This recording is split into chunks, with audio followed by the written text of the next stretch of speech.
کہ اللہ نے فرمایا کہ رمضان کے روزے رکھو ایام معدودات، تھوڑے دنوں کی کیا ہے پریشانی. یہ پریشانی ہمیشہ نہیں چلے گی، پورے سال یہ 6 مہینے 4 مہینے کی بات نہیں، یہ چند گنے چنے دن، اور وہ دن بھی اتنی تیزی سے گزرتے ہیں کہ پتہ چلتا ہی نہیں، اور گزر گئے. اب اس کے بعد اللہ نے عید کا دن رکھا ہے، اور 30ویں روزے میں ایک فائدہ یہ ہوتا ہے کہ پتہ ہوتا ہے کہ کل کیا ہے، کل عید ہی ہے.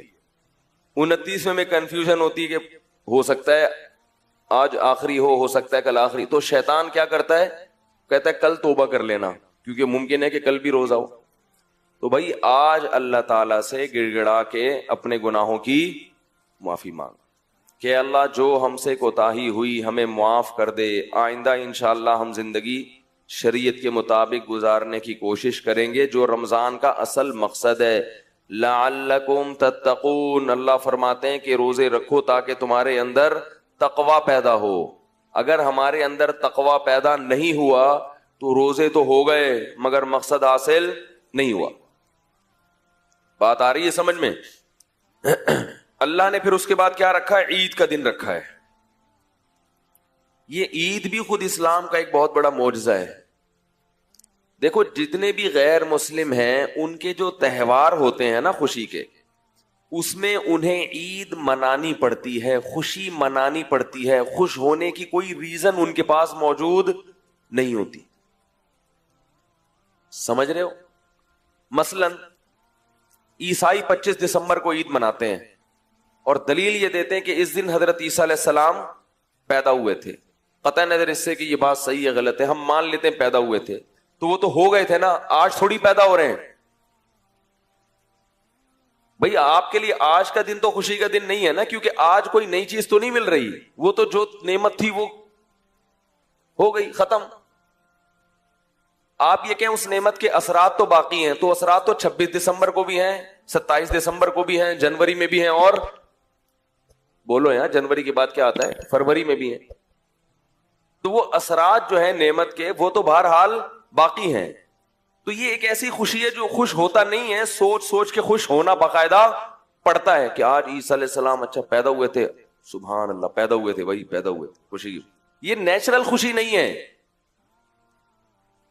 نیچرل خوشی وہ ہوتی ہے کہ اس وقت آپ کو کوئی نعمت مل رہی ہو. پرانی خوشی کو یاد کر کے انسان خوش ہوتا ہے مگر اس کے لیے کوئی دن متعین نہیں ہے، وہ تو جب بھی یاد تازہ ہوگی خوش ہوگا. آپ کو اللہ نے اولاد دے دی، بڑے عرصے کے بعد آپ کو بیٹا پیدا ہوا 21 جنوری کو. اب آپ جس دن پیدا ہوا ہے 21 جنوری، اس دن تو خوش ہوں گے، 22 کو بھی خوش ہوں گے کہ پیدا ہوا ہوا ابھی تک ہے، مرا نہیں. 23 کو بھی خوش ہوں گے، بچے کو جب بھی دیکھیں گے کیا ہوں گے آپ. لیکن اگلا سال جب 21 جنوری آئے گی اس دن الگ سے کوئی خوشی نہیں ہوگی، کیونکہ کسی نعمت کا تجدد نہیں ہوا، تجدید نہیں ہوئی، کوئی نئی نعمت ملی نہیں ہے. پرانی والی نعمت باقی ہے، تو وہ آج نہیں، وہ تو کل بھی باقی تھی، وہ تو پرسوں بھی باقی تھی نا. اس لیے سالگرہ کی جو خوشی ہے نا، یہ خوشی ہوتی نہیں ہے، ٹروپی ڈرامہ ہے. یہ خام خامے کیک کھانے کا ایک بہانہ ہے کہ چلو جی خوش ہو جاؤ. تو جتنے بھی غیر مسلموں کے تہوار ہیں، ہندوؤں کا دیکھ لو، یہودیوں کا دیکھ لو، آپ ان پہ تحقیق کریں گے ان کے پاس خوش ہونے کی کوئی چیز ہوتی نہیں ہے. سیلیبریٹ کرتے ہیں بتکلف، خوش ہونے کی کوشش کرتے ہیں کہ بھئی آج یہ ہوا تھا تو چونکہ ہوا تھا لہذا خوشی مناؤ.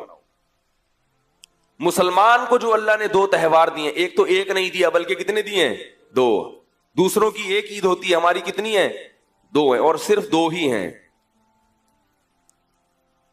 بعض لوگ عید الفطر اتنے جوش و خروش سے نہیں مناتے جو اللہ نے باقاعدہ ہمیں دی ہے، جس پر پوری امت کا اجماع ہے. اس کے علاوہ جتنی عیدیں جو خود سے بنائی ہوئی ہیں ان کو اس سے بھی زیادہ جوش و خروش سے مناتے ہیں، اور 15-20 دن 1 مہینہ پہلے سے منانا شروع کر دیتے ہیں. تو میں یہ عرض کر رہا ہوں کہ دیکھو عید الفطر اور عید الاضحیٰ یہ 2 خوشیاں ایسی ہیں کہ اگر اللہ ہمیں یہ نہ کہتے نا کہ یہ خوشی کے دن ہے پھر بھی خوشی ہوتی. کیوں؟ 1 مہینہ کھانے پینے کی چھٹی تھی، 1 مہینے سے ہم نے صبح ناشتہ، بھائی وہ جو ٹائم ہے نا 3:30 بجے، وہ کوئی کھانے کا ٹائم نہیں، نوالا اترتا منہ سے. اب صبح سحری والوں نے دعوت کی تھی، کھایا جا رہا تھا، رات کو ہم نے 12 بجے کھانا کھایا پھر بیٹھے ہیں. پھر بھی ٹھوس رہے ہیں کہ یار نہیں کھایا تو سارا دن کیسے گزرے گا. پانی زبردستی ٹھوس رہے ہوتے ہیں کہ یار بھر لو, بعد میں پینے کو. کسی نے بڑا اچھا واٹس ایپ پہ میسج بھیجا کہ بھائی جتنا مرضی سحری میں پانی پی لو نا, شام تک جمع نہیں رہے گا. جتنی جسم کو ضرورت ہوگی یہ پانی استعمال ہوگا, باقی سب پیشاب بن کے نکل جائے گا.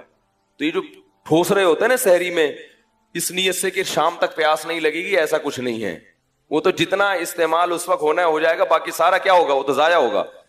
تو اس نے بڑا اچھا کام کیا, بڑی اچھی بات کی اس نے بولا کہ بھائی یہ جو اتنا پانی پیتے ہو نا, تو یہ سوچ لیا کرو یہ پیٹ ہے, یہ تربیلا ڈیم نہیں ہے.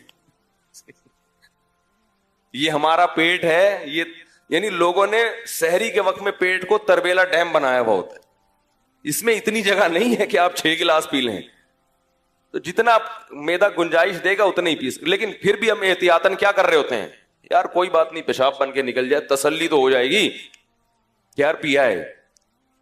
تو وہ کوئی نیچرل ٹائم نہیں ہے, نہ کھانے کا ٹائم ہے نہ پینے کا. 1 مہینے سے راتوں کی نیندیں خراب ہو رہی ہیں, صبح اٹھتے ہیں کتنی ٹینشن ہے, اور یہ اللہ کے لیے ہے.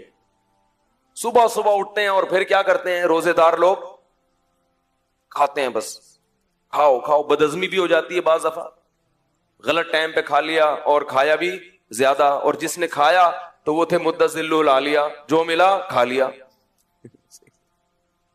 دامت برکاتہم العالیہ, جو سامنے آیا کھا لیا, تو خوب کھا لیا. اب جو اصل ٹائم تھا ناشتے کا جس کے ہم عادی ہیں, اس ٹائم پہ نہ آفس میں آپ کا کام کرنے کا دل چاہے گا. جو صبح آفس جاتے ہیں ان کی حالت دیکھو بیچاروں, چائے کے عادی ہیں, کچھ لوگ گٹکے کے عادی ہیں, کچھ پان کے عادی ہیں, کچھ نسوار کے عادی ہیں, کچھ سگریٹ کے عادی ہیں. وہ تمام چیزیں ختم. پھر جو شوگر لیول ڈاؤن ہونا شروع ہوتا ہے ظہر تک. لنچ یاد آتا ہے, یار اس وقت ہم کیا کیا کرتے تھے, کیسا دوپہر کا کھانا آدمی تسلی سے کھاتا ہے نا. بھوک لگتی ہے دوپہر کو, بڑی ٹائٹ بھوک لگتی ہے. جس کی صحت اچھی ہو نا اس کو دوپہر کو بھوک بہت سخت لگتی ہے. کتنا بھوک لگتی ہے, لیکن پھیکے منہ, کچھ بھی نہیں کھاتے. پھر عصر میں بڑا دل للچاتا ہے ایسے.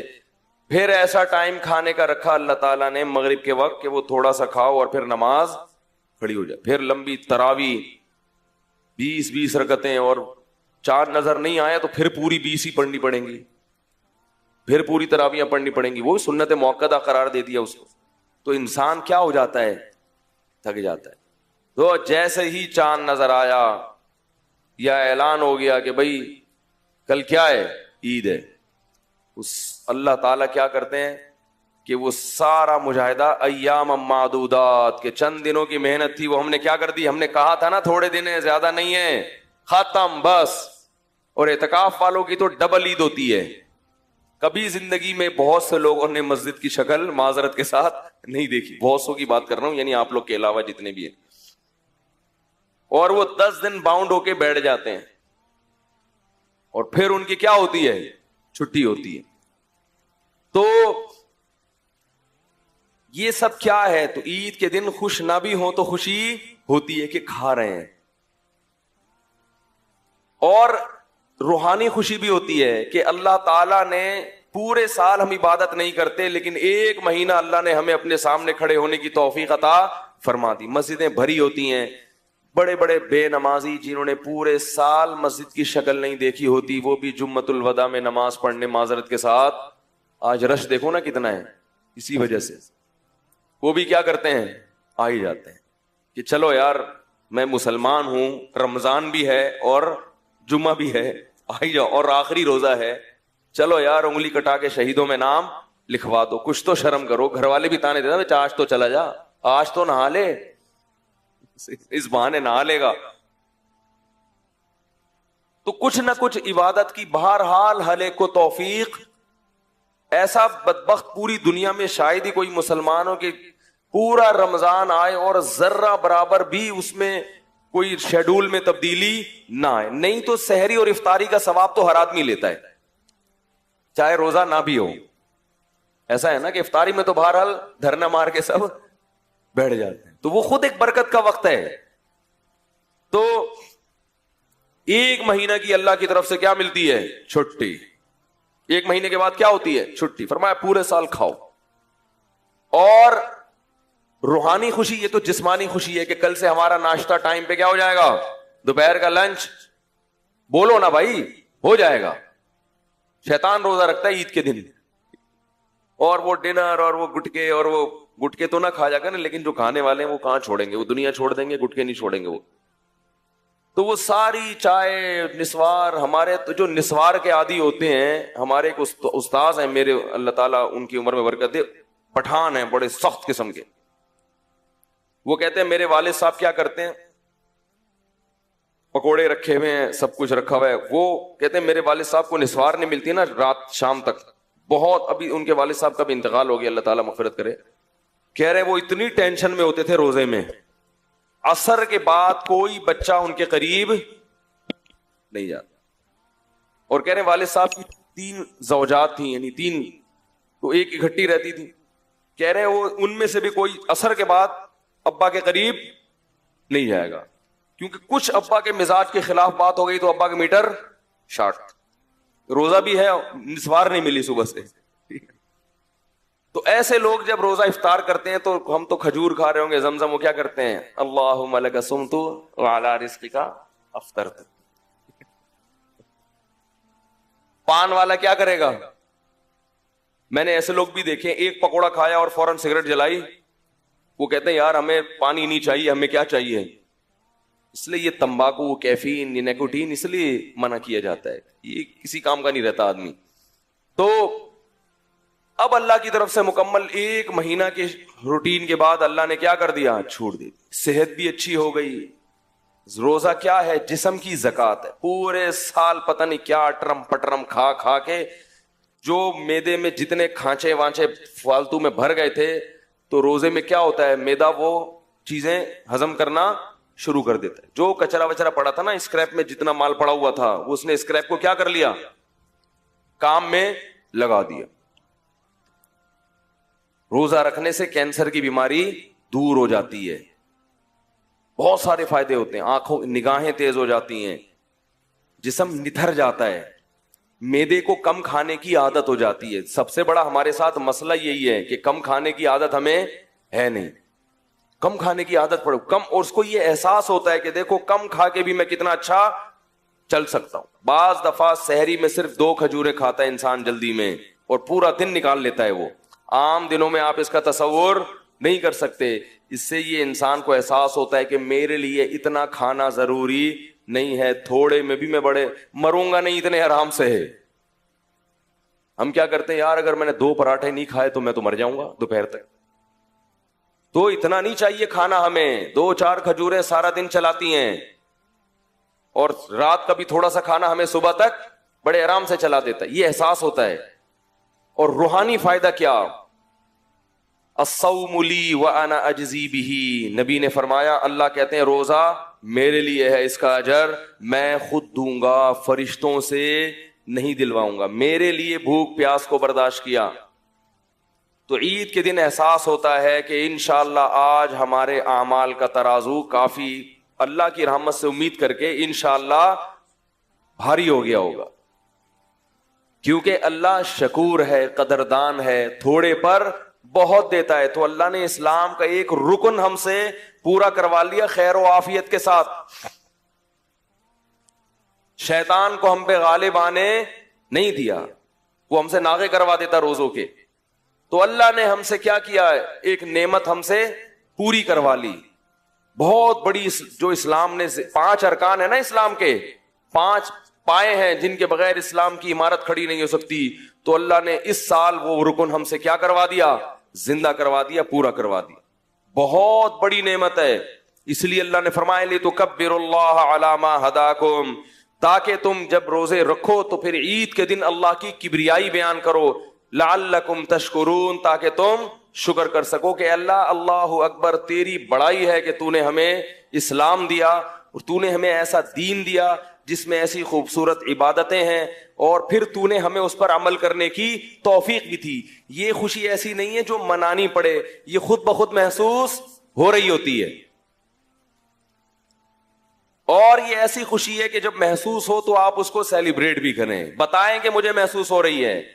نبی صلی اللہ علیہ وسلم عید کا دن باقاعدہ منایا کرتے تھے، اچھا لباس، خوبصورت لباس پہن کے، اور آپ صلی اللہ علیہ وسلم عید کی نماز سے پہلے کھجوریں تناول کرتے تھے، حالانکہ اس وقت آپ کا کھانے کا معمول نہیں تھا، لیکن عید کے دن صبح اٹھ کے کھایا کرتے تھے۔ کیوں؟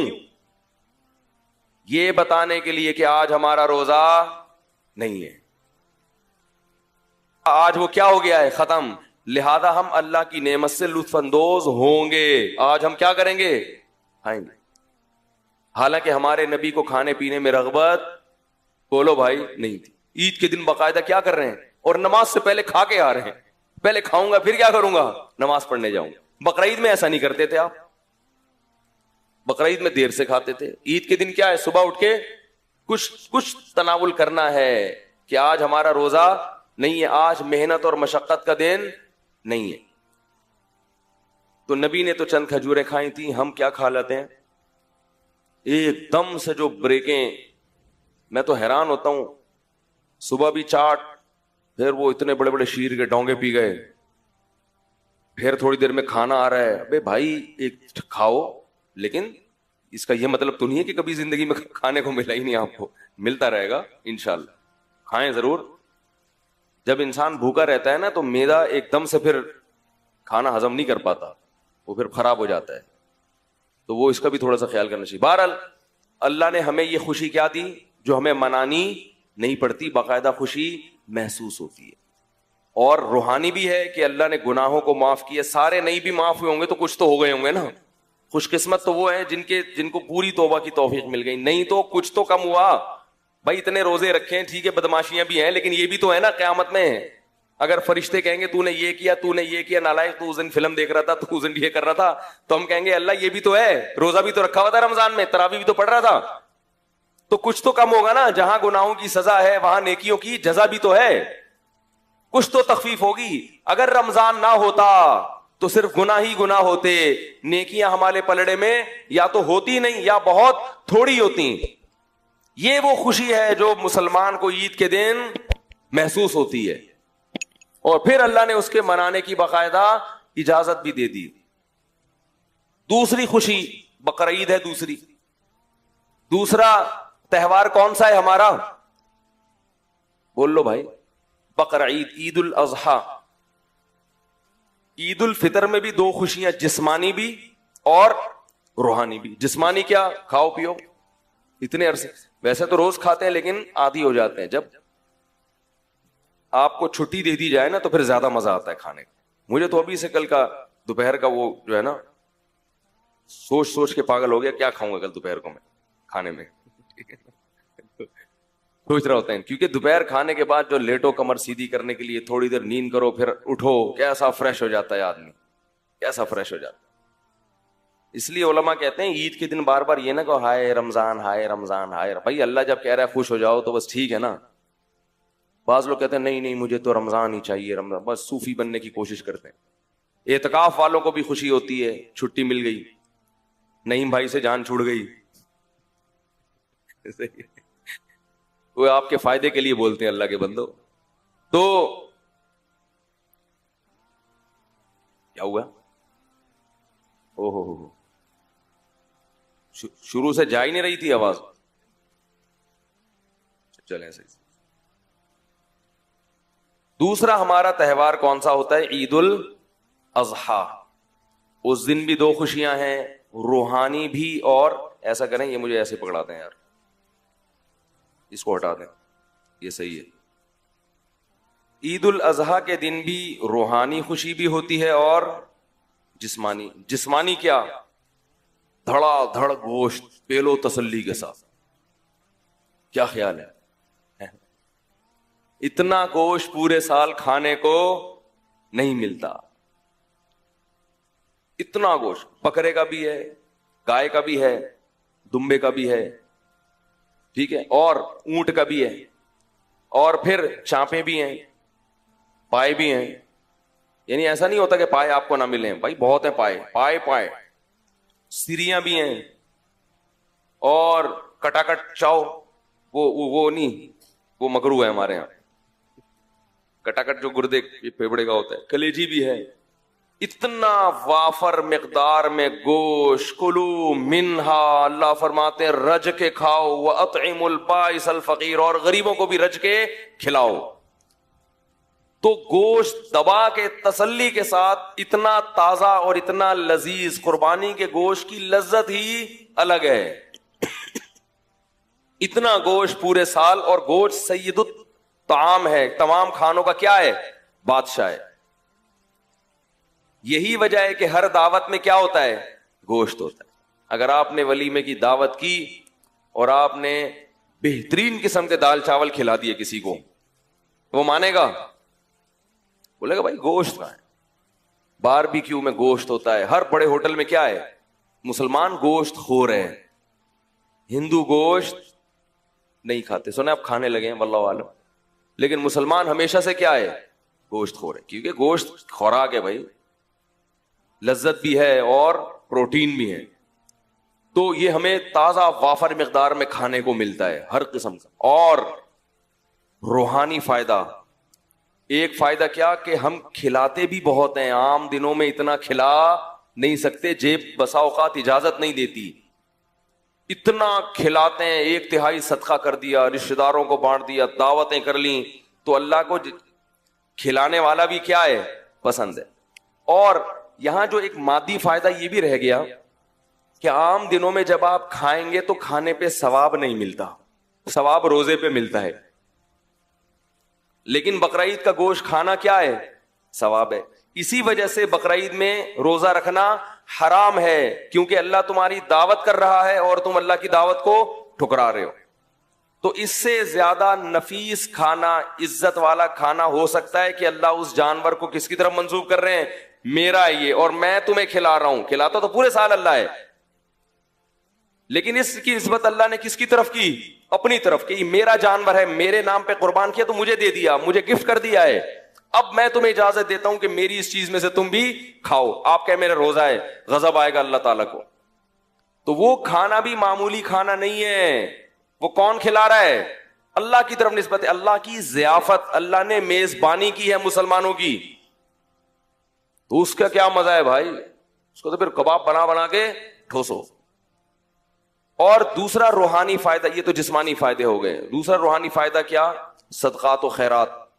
اور ایک بہت سب سے بڑا فائدہ کیا کہ ابراہیم علیہ السلام کی یاد ہم نے تازہ کر دی. ان کی سنت کو زندہ کرنے کے لیے ہم نے جانور کیا کیا ہے؟ قربان کیا. لہذا ہر ایک بال پر اللہ ہمیں نیکی دے رہا ہے. تو روحانی طور پر جو اعمال کا ترازو تھا وہ کافی وزنی ہو جاتا ہے. نبی نے فرمایا کہ اللہ کو بقرعید کے دن جانور کا خون بہانے سے زیادہ کوئی عمل محبوب نہیں ہے. اور یہ دیوانگی ہے کہ مال کو ضائع کر دو اللہ کے لیے. تو روحانی سکون میں ملتا ہے کہ اللہ کے لیے ہم نے کیا کیا؟ اپنے مال کو قربان کیا.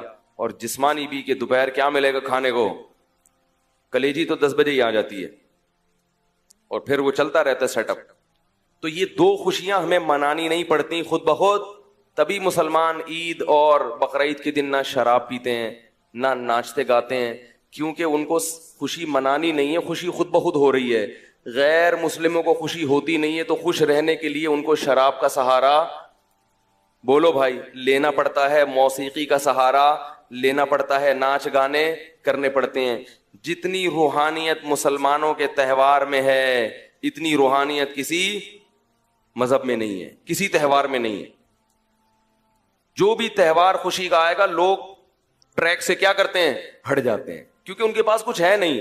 ہمیں اللہ اس کے رسول نے خود بتا دیا، ہمیں ہٹنے کی ضرورت نہیں. اس لیے کہ عید کے دن کھانے کی اجازت مل جانا یہی بہت ہے. بھائی کھائیں گے آج، بس یہ کافی ہے. ہمیں اسی سے بہت خوشی ہو گئی. روٹی کھائیں گے، پراٹھا کھائیں گے صبح اٹھ کے، بہت دنوں سے نہیں کھایا، یہی خوشی بہت ہے.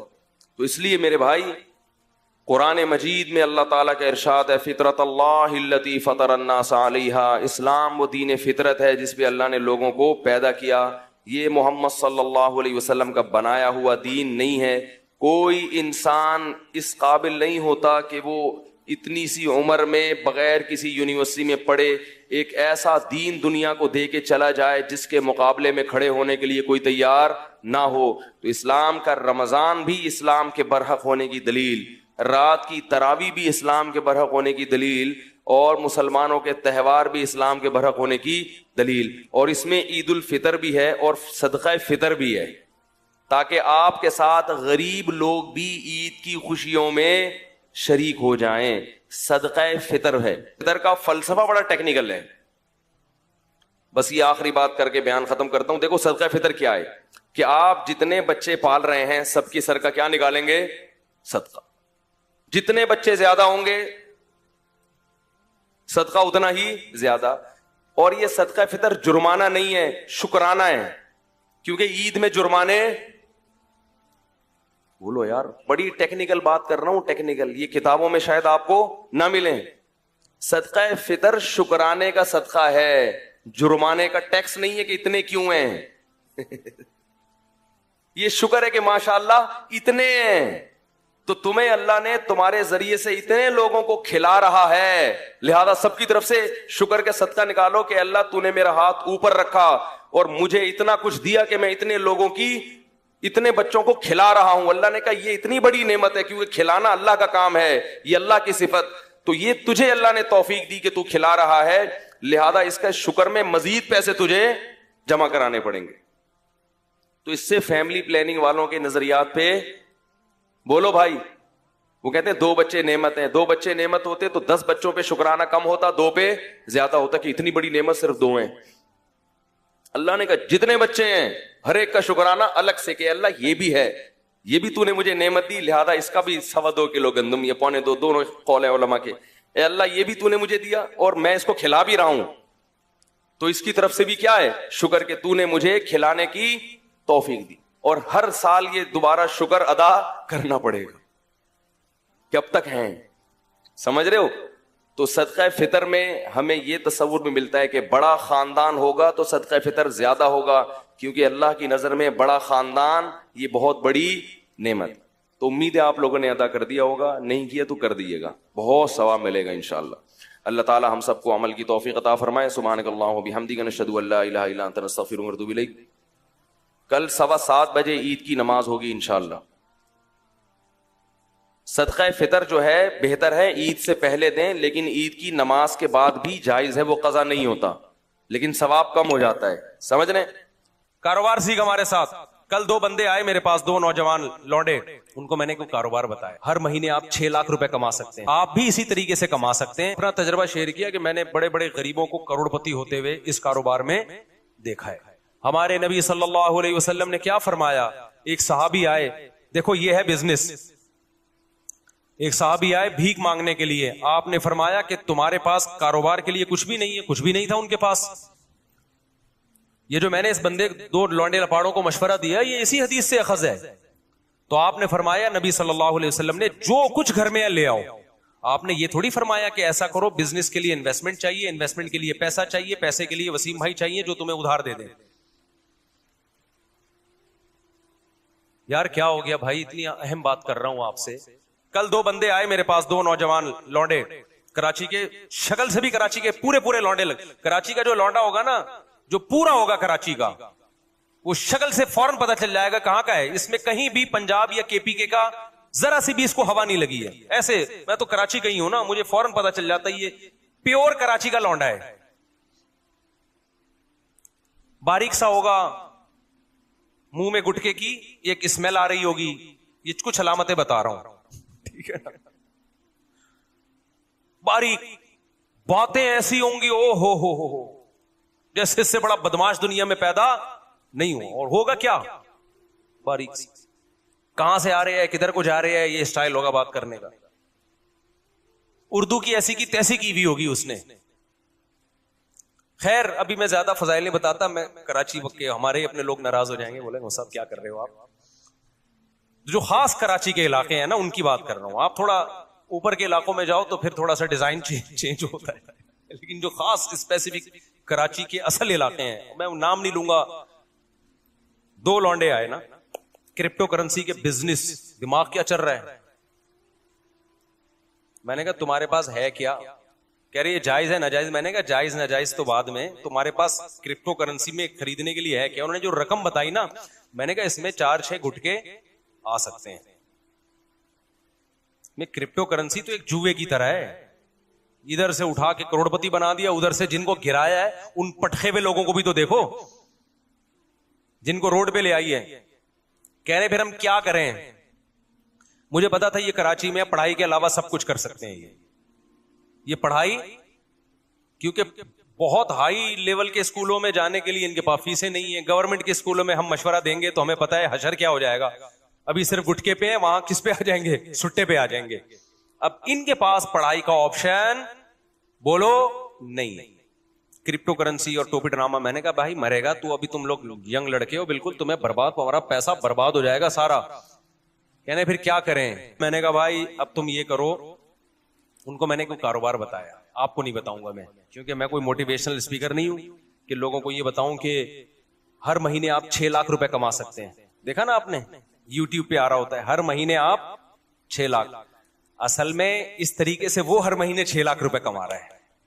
آپ بھی اسی طریقے سے کما سکتے ہیں کہ لوگوں کو بتائیے, ایک یوٹیوب پہ اچھا سا عنوان لگائیے, آپ ہر مہینے 1 کروڑ روپے کمائیے, تو آپ کی جو چینل ہے اس کے اتنے ویورز آئیں گے. مونیٹائز کیا ہوا ہے آپ نے یوٹیوب کے چینل, اتنے ویورز آئیں گے. یوٹیوب جو ہے ویورشپ پہ آپ کو پیسے دیتا ہے, تو وہ کمائے نہ کمائے آپ بولو کما لیں. تو میں نے ان سے کہا یہ جو ہر مہینے 1 لاکھ کمانا, 1.5 لاکھ کمانا, یہ کھوپڑی شریف سے نکال دو. یہی سارے فسادات کی جڑ ہے. اس سے انسان جاتا ہے ڈپریشن اور ٹینشن میں. کام کی بات ہے, سن لیں آپ لوگ بھی. میں نے کہا جتنے پیسے آپ کے پاس ہیں نا, جن میں چھوٹے سے گٹکے آتے ہیں, اس کو گٹکے میں ضائع نہ کرنا. تو ان کو ایک میں نے چھوٹا سا مشورہ دیا, آپ عمل نہ کریں. دیکھو ہر مشورہ ہر ایک کے لیے نہیں ہوتا, ایسا نہ ہو برباد کر دو پیسہ اپنا. میں نے کہا یار تم کچھ بھی, تم تو اس سے پراپرٹی بھی نہیں لے سکتے, اور آج کل تو ویسی بھی کراچی میں پراپرٹیاں بہت گری ہوئی ہیں. میں نے کہا تم سیدھا نا ماہرین اتوار بازار جاؤ جہاں پرندے بک رہے ہوتے ہیں. اور میں نے کہا یہ دماغ میں نہ رکھنا میں نے ہر مہینے 1 لاکھ کمانا ہے, میں نے ہر مہینے 2 لاکھ کمانا ہے, میں نے ہر مہینے 4 لاکھ. اس سے سوائے ڈپریشن کے کچھ بھی حاصل نہیں ہوگا. آپ یہ بولو میں نے اتنا کمانا ہے جس سے میری بنیادی ضرورت پوری ہو جائے. پھر اللہ رزق کے دروازے کھولے گا تو ایسا کھولے گا کیا بہت کچھ دے گا. اور ابھی سے کھوپڑی بنا لی نا یہ میرا ہدف ہے, تو بھائی یہ اللہ یبسط الرزق لمن یشاء ویقدر, جس کے لیے چاہتا ہوں رزق کے دروازے کھولتا ہوں, جس کے لیے چاہتا ہوں رزق کے دروازے بند کر دیتا ہوں. یہ تمہاری سوچ پہ نہیں ملے گا کہ میں ہر مہینے 6 لاکھ چاہتا ہوں تو 6 لاکھ مل جائیں. ایسا نہیں ہونے, ڈپریشن ملے گی اور کچھ نہیں ملے گا. میں نے کہا آپ کے پاس جو اسباب اور وسائل ہیں آپ اس میں اسٹرگل کرو. تو میں نے کہا میں آپ کو بتاتا ہوں, ایک مشورہ دیتا ہوں, اور پہلے آپ کو بتا دوں آپ نے اس مشورے پہ عمل نہیں کرنا, ورنہ کوئی مرے گا تو مجھے پکڑے گا. میں نے کہا اتوار بازار جاؤ, پرندوں کی مارکیٹ دیکھو کون سا پرندے کا نام کیا ہے اور کون سا پرندہ کس قیمت پہ بولو نا بک رہا ہے, اور کون سا بہت زیادہ بک رہا ہے جس میں لاس کا چانس نہیں. 1 مہینہ یہی کام کرو, جا کے بازار میں بیٹھ جاؤ بس, سمجھو. اس کے بعد میں نے کہا آپ کو مارکیٹ میں نا 1 مہینے میں اندازہ ہو جائے گا کہ یہ پیرٹس یا یہ برڈ ایسا برڈ ہے کہ اس کو خریدنے میں انویسٹمنٹ کم ہے اور پروفٹ تھوڑا ہے لیکن یقینی ہے.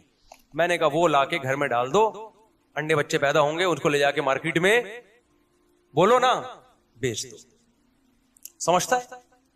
تو میں نے کہا اپنا تجربہ شیئر کیا کہ میں نے بڑے بڑے غریبوں کو کروڑپتی ہوتے ہوئے اس کاروبار میں دیکھا ہے. بڑے بڑے غریبوں کو دیکھا ہے کہ جنہوں نے محنت سے یہ کام کیا نا بہت پیسہ کما لیا انہوں نے, لیکن اس میں لاس بھی بہت ہے. تو وہ پرندہ نہ خریدو جس میں لاس کا چانس ہو. سمجھتا ہے کہ نہیں سمجھتا.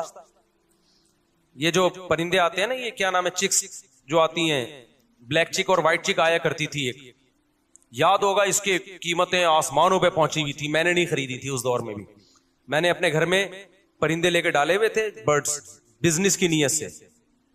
وہ سستے والے پرندے ڈالے ہوئے تھے, بہت زیادہ پیدا ہوتے تھے.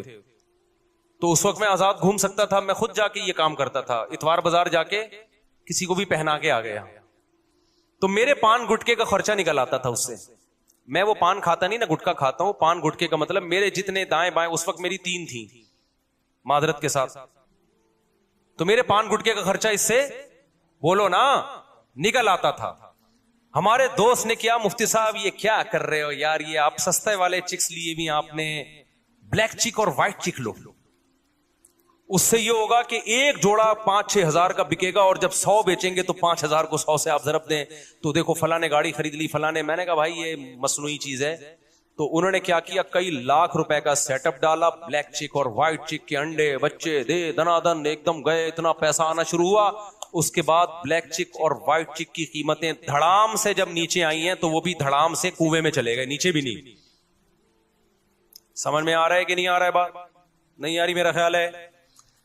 تو یہ جو جب آپ دماغ بنا لیتے ہو نا کہ ہر مہینے منتھلی اتنا, اور پھر کچھ موٹیویشنل اسپیکر جو بے وقوف ترین ہے وہ آپ کو الو بھی بنا رہے ہوتے ہیں, تو وہ آپ الو بن جاتے ہو. تو اللہ, رزق اللہ کے ہاتھ میں بھائی. آپ حدیث میں آتا ہے نبی صلی اللہ علیہ وسلم نے فرمایا, نبی صلی اللہ علیہ وسلم کو جب دو چیزوں میں سے اختیار دیا جاتا تھا نا, آپشن ہوتا تھا آپ کے پاس, ہمیشہ وہ آپشن اختیار کرتے جس میں نفع بے شک کم ہو لیکن نقصان کا اندیشہ نہ ہو, رسک نہ ہو اس میں.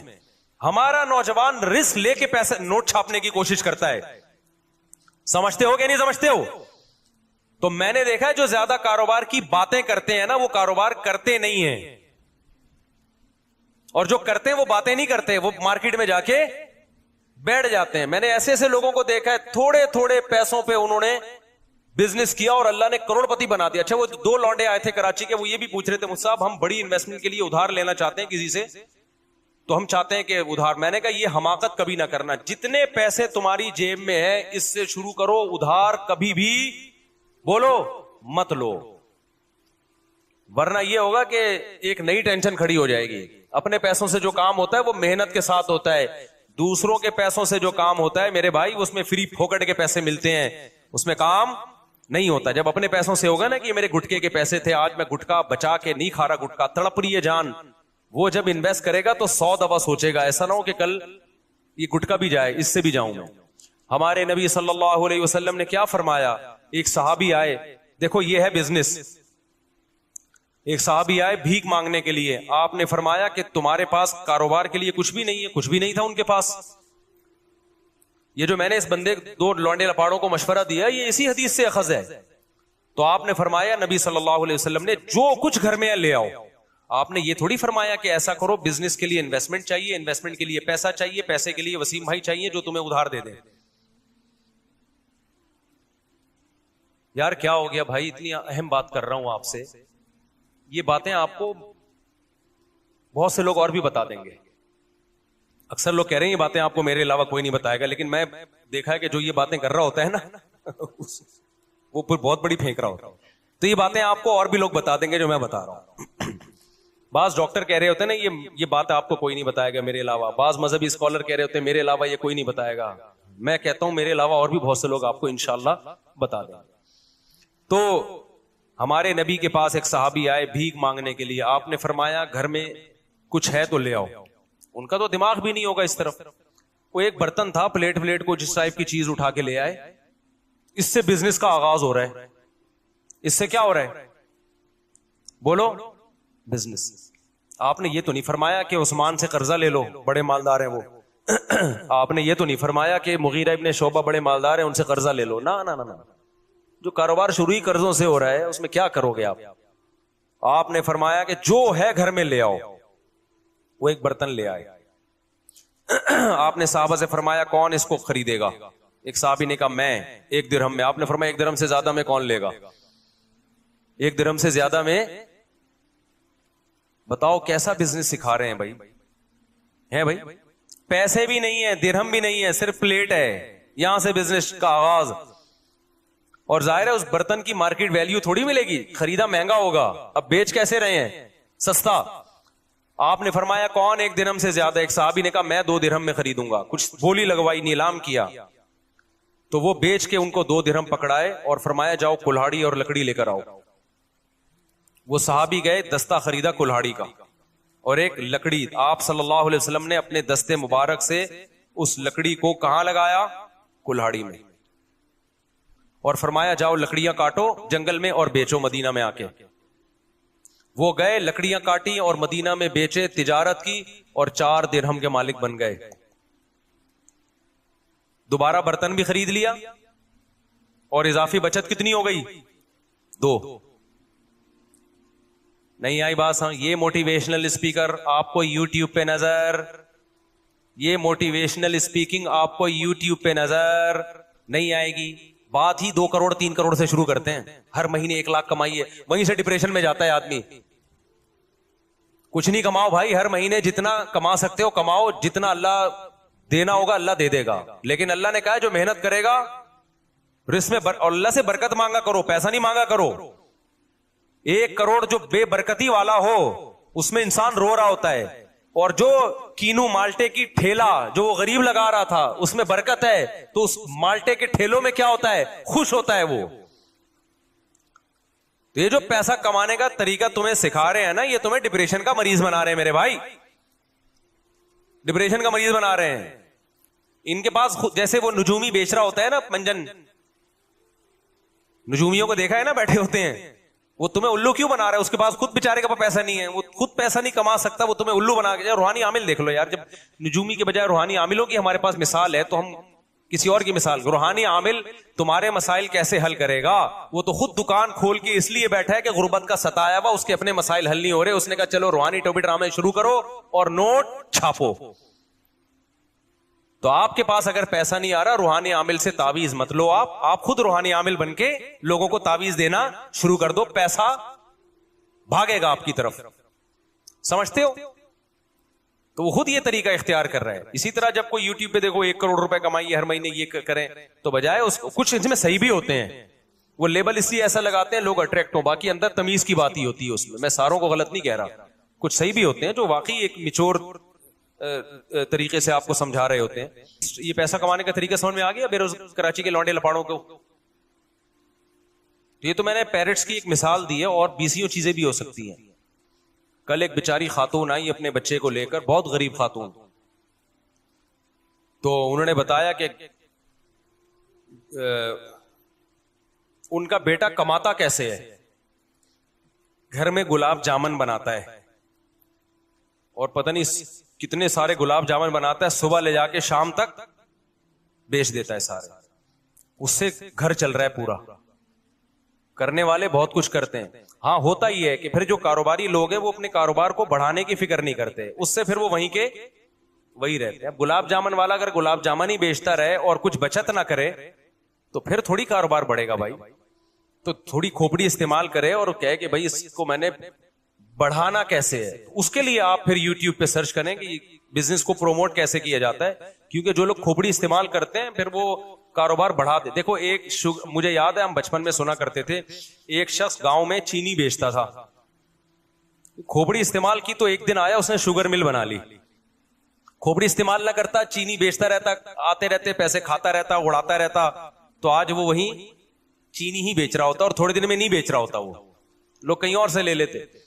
تو خیر شیطان کیا کرتا ہے میرے بھائی, شیطان اسٹرگل کرتا ہے, محنت کرتا ہے, انسان کو برباد کرنے کی کوشش کرتا ہے. تو سوال پیدا ہوتا ہے شیطان کو اتنی محنت پہ موٹیویشن کہاں سے مل رہی ہے؟ ہمیں تو موٹیویشن ملتی ہے کسی کا خوف ہوتا ہے یا کوئی لالچ, اس لالچ یا خوف سے ہم کام کرتے ہیں. شیطان کو تو خوف جہنم کا ہے, اس سے وہ ڈرتا نہیں ہے, وہ جانے پر ایگری ہو چکا ہے. جہنم کا خوف تھا نا جو شیطان کو اس کام سے روکتا, یا شیطان یہ کر کے جنت میں چلا جائے گا. تو کہاں سے موٹیویشن مل رہی ہے؟ شیطان کو موٹیویشن مل رہی ہے حسد اور جیلسی سے. شیطان کو اس سے غرض نہیں ہے کہ میں کہاں جاؤں گا, شیطان یہ چاہتا ہے کہ یہ انسان جنت میں نہ جائے, یہ میرے بعد میں دنیا میں آیا ہے, مٹی سے بنایا گیا ہے, اس کو مجھ سے زیادہ پروٹوکول کیوں مل رہا ہے. اس بیس پہ شیطان نے کہا میں جنت میں جاؤں نہ جاؤں, میں بھلے جہنم میں جاؤں, میں مروں گا لیکن اس کو بھی مرواؤں گا میں. پتا چلا کہ حسد جیلسی اتنی خطرناک بیماری ہے کہ اگر آپ نے اس کا علاج نہ کیا تو اس سے پاورفل موٹیویشن, اس سے زیادہ پاورفل کوئی موٹیویشن ہو ہی نہیں سکتی. ایسے ایسے کام کرا دے گی آپ کو. اور یہ آج بھی ہے, آپ کو جب کسی سے, یہ مذہبی اسکالرز میں بھی ہوتی ہے, یہ ڈاکٹروں میں بھی ہوتی ہے, یہ مولاناؤں میں بھی ہوتی ہے, یہ مفتیوں میں بھی ہوتی ہے, یہ اماموں میں بھی ہوتی ہے, یہ غریبوں میں بھی ہوتی ہے, یہ مالداروں میں بھی ہوتی ہے, یہ ہر طبقے میں ہے. جیلسی, حسد کہ وہ مجھ سے آگے کیوں نکل گیا. سمجھتے ہو کہ نہیں سمجھتے؟ وہیں سے انسان مخالفت پہ ٹھان لیتا ہے, پھر حق اور باطل نہیں دیکھتا, بس یہ دیکھتا ہے سامنے والے کو نیچا کیسے گرانا ہے میں نے. سمجھتے ہو کہ نہیں سمجھتے؟ تو بھائی ہم دوسرے کے دل میں جو آپ کے خلاف حسد ہے وہ تو ختم, اس کے بھی کچھ ٹوٹکے ہیں, نسخے ہیں, وہ تو ختم بہت مشکل ہے.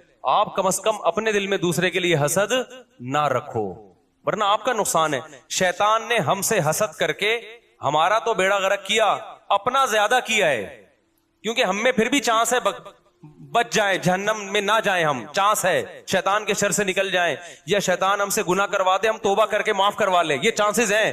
شیطان کے پاس یہ آپشن نہیں ہے, وہ پکا جہنمی ہے. تو حسد کرنے والا اپنا جتنا نقصان کرتا ہے وہ زیادہ ہے, دوسرے کا جو نقصان کرتا ہے وہ کم ہے. تو کیوں جل رہے ہو بھائی؟ کسی کی ترقی دیکھ کے, آپ کا دوست فلاں آگے نکل گیا, اس نے زیادہ پیسے کمانا شروع کر دیے, وہ یہ ہو گیا وہ ہو گیا. مذہبی اسکالرز میں حسد کے اس کے ویورز اتنے زیادہ ہو گئے, اس کے سبسکرائبر اتنے زیادہ ہو گئے, اس کی واچنگ ٹائم اتنا زیادہ ہو گیا. یہ مذہبی لوگوں میں چل رہا ہوتا ہے.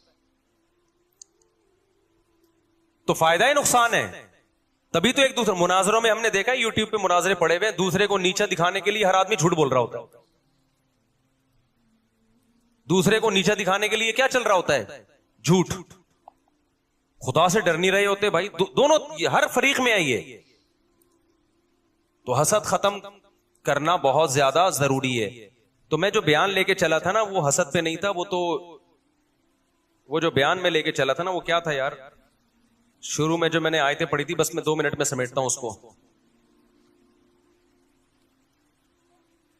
ہاں, میں اصل جو بیان لے کے چلا تھا نا وہ یہ لے کے چلا تھا کہ اسلام میں مکمل داخل ہو جاؤ. تو مکمل داخلے سے روکتا کون ہے؟ شیطان. جو میں اصل بیان لے کے چلا تھا وہ یہ تھا کہ اسلام میں مکمل داخل ہو جاؤ تو شیطان غیر مسلم کو اسلام لانے سے روکتا ہے. جو لوگ اسلام میں داخل ہو چکے ہیں ان کو آخری دم تک مکمل اسلام میں داخلے سے روکتا ہے, اور جو مکمل اسلام میں داخل ہو چکے ہیں ان کو شیطان کوشش کرتا ہے کہ ان کو ریورس کرے وہ کسی بھی طریقے سے. تو وہ شیطان کی کاروائیاں کس طریقے سے ہوتی ہیں اور آج کیسے کیسے شیطان کر رہا ہے کام, وہ میں انشاءاللہ پھر اگلے بیان میں آپ کے سامنے رپورٹ پیش کروں گا, اور آپ کو انشاءاللہ اس سے بہت فائدہ ہوگا. کہ پہلے تو شیطان غیر مسلم کو کوشش کرتا ہے اسلام میں داخل نہ, اس کے لیے شیطان کیا کیا طریقے استعمال کر رہا ہے, غیر مسلموں کو کیسے الو بنا رہا ہے وہ. پھر جو مسلمان ہو چکے ہیں ان کے ایمان پہ کہاں کہاں سے ڈاکے مارتا ہے, کیسے کیسے ان کو روکتا ہے, کیسے کیسے ورغلاتا ہے. پھر جس کے بارے میں شیطان کو یقین ہو گیا نا کہ یہ اسلام سے ہٹنے والا نہیں ہے, تو شیطان پتہ ہے کیا کرتا ہے, غیر اسلام کو اسلام بنا کے پیش کر دیتا ہے. جو چیز اسلام نہیں ہے اس کو کیا شو کرتا ہے, یہ اسلام ہے, لہذا اللہ کی محبت میں انسان اس سے چمٹتا ہے, اللہ کی محبت میں انسان اس سے. اب آپ بتاؤ سیالکوٹ کا جو حادثہ ہوا تھا کہ جن لوگوں نے اس کو قتل کر دیا اسٹیکر پھاڑنے پر ایک غیر مسلم کو, کیا یہ قتل اسلام میں حلال تھا؟ بولو نا. لیکن قتل کرنے والوں نے عشق مصطفیٰ کا لیبل لگا کے قتل کیا ہے.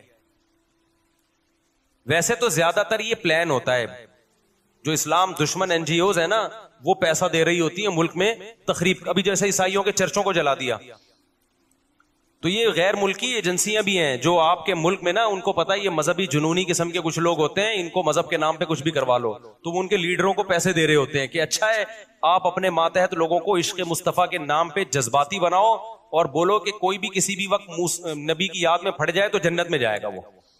تو کچھ غیر مسلم عناصر بھی ہیں جو یعنی اسلام دشمن عناصر بھی یہ کام کر رہے ہوتے ہیں. ہو سکتا ہے وہ عیسائی کیوں نہ ہو, عام عیسائیوں کو نہیں پتا ہوتا, ہو سکتا ہے وہ ہندو ہی کیوں نہ ہو, عام ہندوؤں کو نہیں پتا ہوتا. تو دنیا میں پیسے کے ذریعے کچھ بھی کروایا جا سکتا ہے, لیکن ان کو سرپھیرے لوگ چاہیے ہوتے ہیں, ان کو پتا ہوتا ہے. ایک انگریز نے بڑی پیاری بات کی ہے, اس نے کہا ہے کہ دیکھو جب بھی آپ دنیا میں ہر کام کے ماہر نہیں ہو, آپ دنیا میں ہر کام کے ماہر نہیں ہو, لیکن آپ پھر بھی دنیا میں ہر کام کر سکتے ہو. سوال پیدا ہوتا ہے بھائی جب میں دنیا میں ہر کام کا ماہر نہیں ہوں تو میں ہر کام کیسے کر سکتا ہوں؟ تو کہا کہ ہر کام کے ماہرین سے کروا لو. نہیں یہ بات سمجھ میں بھائی. دیکھو میرے پاس کوئی آتا ہے, مفتی صاحب میرے گردے میں درد ہے, میں آپ سے علاج کروانا چاہتا ہوں. اب مجھے پتا ہے میں گردوں کا علاج نہیں جانتا, لیکن میں پھر بھی کر سکتا ہوں. کیسے؟ میں کسی ڈاکٹر سے رابطہ کروں, ڈاکٹر کو بولوں کہ بھائی میں آپ کے پاس ایک بندہ بھیج رہا ہوں, آپ بولو کہ میں مفتی صاحب کا نمائندہ ہوں, مفتی صاحب نے میرے ذمہ لگایا اس کے گردے ٹھیک کرنا. اور ڈاکٹر صاحب فیس آپ کو میں دوں گا, اس سے نہیں لینا, ٹھیک ہے نا, اور اس سے میں کہوں بھائی 1 لاکھ روپے مجھے دے دے, میں تیرے گردے ٹھیک کروا دوں گا, تیرا کام ہو جائے گا, میں ٹھیک کروں یا میرا بندہ ٹھیک کرے, گردے تیرے ٹھیک ہو جائیں گے, 1 لاکھ روپے دے دے, 80,000 میں ڈاکٹر کو دوں, 20,000 میں تو ٹھیک کرا دیے کہ نہیں کرا دیے. اب میرے پاس لوگ آتے ہیں شادی کرا دو, میں تو نہیں کراتا, لیکن میں ان لوگوں کی نام لے, ان کا نام لے دو, رفیع بھائی کا, میں ان کی بات چلایا بھائی یہ کراتے ہیں, کراتے ہی ہیں, ثواب کس کو مل رہا ہوتا ہے, نام ہمارا استعمال ہو رہا ہوتا ہے. اب میرے پاس کوئی بندہ آتا ہے کہ جی مجھے کوئی عمارت بنوانی ہے, میں کہتا ہوں وہ فلانا, لیکن پیسے نہیں لے رہا ہوتا ان چیزوں کے میں, اور آیا بھی نہ کریں ان کاموں کے لیے, میں تو ایک مثال دے رہا ہوں. تو اب مجھے ایک بات بتاؤ, وہ ایک انگریز نے ایک بات لکھی ہے کہ آپ دنیا کا ہر کام کر سکتے ہو, کیوں آپ ہر کام کے ایکسپرٹ نہیں ہو, لیکن دنیا میں ہر کام کے ایکسپرٹ موجود ہیں, ان سے کروا سکتے ہو آپ. اب سوال پیدا تو ان سے ہم کیسے کروائیں, کچھ کام ایسے ہوتے ہیں جو آسان نہیں ہوتے, تو اس گورے کی بات ہے. دیکھو ہر شخص کو کچھ نہ کچھ چاہیے, آپ اس کی چاہت اس کو دے دو گے, وہ آپ کا کام کر دے گا. تو اس گورے کے الفاظ ہیں, کچھ لوگوں کی چاہت پیسہ ہوتی ہے, ان کو پیسہ دو جو چاہے کرا لو. کچھ لوگوں کی چاہت ہوتی ہے, کوئی ان کو رشتہ چاہیے ہوتا ہے نا, عشق ہوا ہوتا ہے, آپ ان کو گارنٹی دلاؤ تیری یہاں شادی کرا دوں گا, وہ سب کچھ کرنے کے لیے تیار ہو جائے گا. اس کے میرے پاس بڑے واقعات ہیں, ایسا کیا بھی ہے لوگوں نے. تیسرا, کچھ لوگ, گورے کے الفاظ ہے, کچھ لوگوں کی چاہت جنت ہے, آپ جنت کی لالچ میں ان سے کچھ بھی کروا سکتے ہو, بس آپ ان کے دماغ میں یہ ڈال دو کسی طریقے سے کہ یہ کرنے سے تجھے جنت ملے گی. اب اس کے دماغ میں آئے گا کہاں سے بھئی الٹا کام کرنے سے تمہیں جنت ملے گی, یہ بات اس کے دماغ قبول نہیں کرے گا. تو اس نے کہا یہ کام مذہبی اسکالر سے ہوگا, کیونکہ یہ جن مذہبی اسکالرز کو سنتا ہے ان کو پیسے کھلا کے یہ نکلوا لو ان کی زبان سے کہ یہ فلاں بندے کو تو مارے گا تو تجھے کیا ملے گی, جنت ملے گی. تو یہ جنت کی لالچ میں کرے گا, اور جنت کی لالچ ڈالے گا کون اس کے دل میں, ان کے مذہبی اسکالر ڈالیں گے, اور مذہبی اسکالر پیسے کا بھوکا ہوگا, وہ پیسے لے کے اس کے دماغ میں جو ڈلواؤ گے وہ ڈال دے گا. نہیں آ رہی میرا خیال ہے کھوپڑی شریف میں بات. تو آج جو کچھ مذہبی اسکالر کہہ رہے ہیں ادھر بھی دھماکہ, ادھر بھی نبی کی یاد میں اس کو مار دو, اس کو قتل کر دو, اس کو چاقو لگا دو اور پھوڑ دو, توڑ دو. تو آپ کو کیا پتا ان کے خود اپنے کہاں کہاں تعلقات ہوں. یہ خود تو کبھی نہیں پھٹے, یہ خود کبھی بھی جب یہ بولے نا نبی کی یاد میں فلانے کو مار دو, آپ بولو یہ چاقو لے تو جا کے مار دے, ہم یہاں بیٹھے ہوئے آرام سے, تجھے کیا جنت میں جانے کا شوق نہیں ہے؟ کیا ہو گیا؟ جب بھی کوئی مذہبی اسکالر ایسی تقریریں کرے نا, یہ کر دو, وہ کر دو, یوں کر دو, آپ کو سر آپ کریں, ہم آپ کے پیچھے پیچھے آ رہے ہیں. یہ یہیں بیٹھے ہوئے ریموٹ کنٹرول سے آپ کو کنٹرول کر رہا ہوگا بس بیٹھ کے, ٹھیک نا. جنازے میں شرکت کر لیں گے بس آپ کے, جب لاکھوں کا جنازہ ہوگا یہ آ جائیں گے, نبی کی یاد میں یہ اس نے بندہ مارا اور خود بھی مر گیا. تو جنازے میں تو شرکت پہ کچھ بھی نہیں ہوتا بھائی. مرے آپ کیوں نہیں مرے؟ آپ کو پہلے مرنا چاہیے تھا نبی کی یاد میں, دوسروں کو کیوں مروا رہے ہو آپ؟ تو یہ ہر آدمی کی نا کچھ نہ کچھ لالچ ہوتی ہے, اس کو وہ جنت کے نام پہ بھی لوگ بیوقوف بنتے ہیں. سمجھتے ہو تو شیطان ان لوگوں کو اس طریقے سے کیا کرتا ہے, الو بناتا ہے. تو شیطان بہت بڑی فلم ہے, چھوٹی فلم نہیں ہے. تبھی قرآن نے کہا انہ یراکم ہوا وقبیلہ من حیث لا ترونہم, اے ایمان والو شیطان تمہیں ایسی جگہ سے وار کرتا ہے تمہیں نہیں پتا چلتا. تو فاتخذوہ عدوا, اس کو دشمن بنا لو, اس کے وار سے ہوشیار رہو, ہر طرح سے تمہیں ورگلائے گا یہ. تبھی ہم گلشن اقبال میں تھے, ہمارے کراچی کے ایک دوست تھے, وہ کسی آڑا ترچا بندہ ملتا تھا نا, اس کے بارے میں کہتے تھے, جیسے کراچی میں کہتے ہیں بندہ بہت بڑی فلم ہے, فلم کو فلم کہتے ہیں ہم لوگ, یہ بندہ بہت بڑی کیا ہے, فلم ہے. تو وہ کہا کرتے تھے کہ یہ انگلش فلم ہے 3 گھنٹے کی گانوں کے ساتھ. انگلش فلم 3 گھنٹے کی نہیں ہوتی اور گانے نہیں ہوتے نا, اس وقت کی رپورٹ یہی تھی, اب کا مجھے نہیں پتا. تو کہتے تھے کہ یہ چھوٹی فلم نہیں ہے, یہ 3 گھنٹے کی فلم ہے. بولو, تو کچھ ایسے بھی لوگ ہوتے ہیں. تو شیطان چھوٹی فلم نہیں ہے, وہ بہت بڑی فلم ہے, بلکہ وہ 6 گھنٹے کی فلم ہے, ٹھیک ہے نا. اور ہر 5 منٹ کے بعد اس فلم میں گانا بھی ہے.